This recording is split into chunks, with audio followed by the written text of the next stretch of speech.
Good evening, YouTube, and good evening, Keiser University class of speech communication. Hi, my name is David Page. Today, I'm going to be talking to you about the responsibilities of gun violence. Why I picked this topic was a little up my alley because I'm the manager at Dunham's in the firearms department. I am a gun owner, and I'm also a recreational shooter. Guns have got a huge,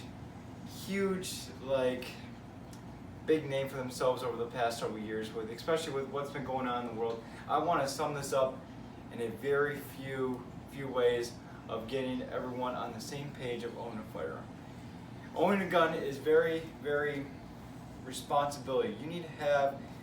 You can't own a firearm at 16 years old. You got to own it from 18 and above. So kind of basically when you are maturing enough, unless you were raised that way, a lot of people were raised that way of owning a firearm. So that's kind of a little bit different aspect of that.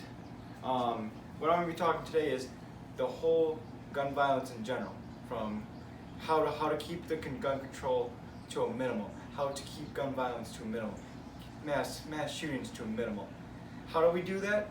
Basically, what we're going to be doing is trying to eliminate and tighten the guidelines of owning a firearm. So, my quote, one of the quotes I came across is, "Every day, more than 100 Americans are killed with guns, and 200 are shot or wounded." That's very interesting to me. That's like a nice statistic. Are they what are they? Are they mishandling it?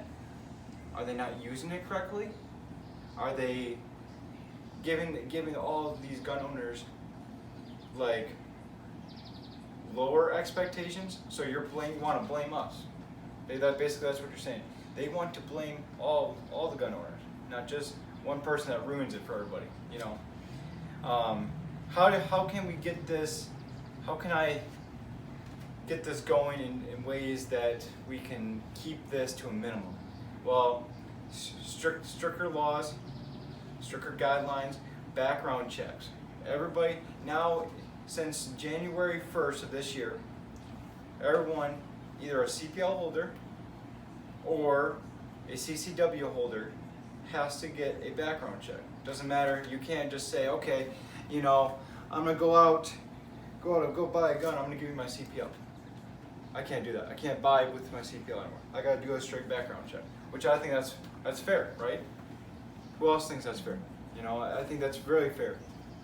That makes everyone. But it's gonna make it more work down the road with the ATF and the NICS operations where we call our background checks in.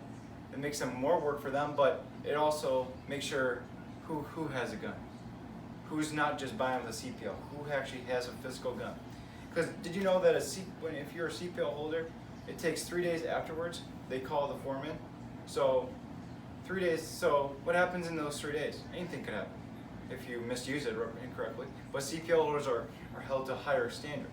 So another one I came across was convicted domestic violence, and some people that have mental illness.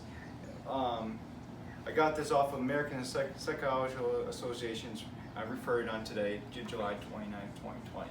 Basically, what does that mean is, on the form, on a 4473, they actually say it's 11I. It says, if you ever was convicted of a mental illness or a domestic violence crime, and if you put no, or say just put yes, you have to stop the sale, because you were being truthful on the form, and that's how you can't get a firearm. I actually rather have you be truthful than not. You're lying to me, right? Wouldn't you rather have that? You want more people honest in the world. That's a great way to keep the violence down. Let's be honest. People are not like that. People are not like that at all. So there's some ways that you can get involved. Some ways to get involved are join NRA. Getting your CPL, join the NRA. they will back you up 100%. If you keep donating, all the donations go to help people that actually actually need to use their firearm in a certain situation. So if I had to use my firearm in a certain situation to protect my loved ones and my family, I will. But then I call them right away and say, hey, I got myself into this. They will come and send a lawyer to me right away to help me, battle for me. Some states, like it's going to be you versus the state. But if you get that NRA person, they're going to fight to you until the last breath. They're going to make sure you don't go to jail. They're going to make sure you don't do this. But how many CPL holders really go to jail? There's not. The statistics is very low. Very, very low. I think it's like 0.2%. But that 2%, that 0.2% is very key because sometimes they don't get the right story.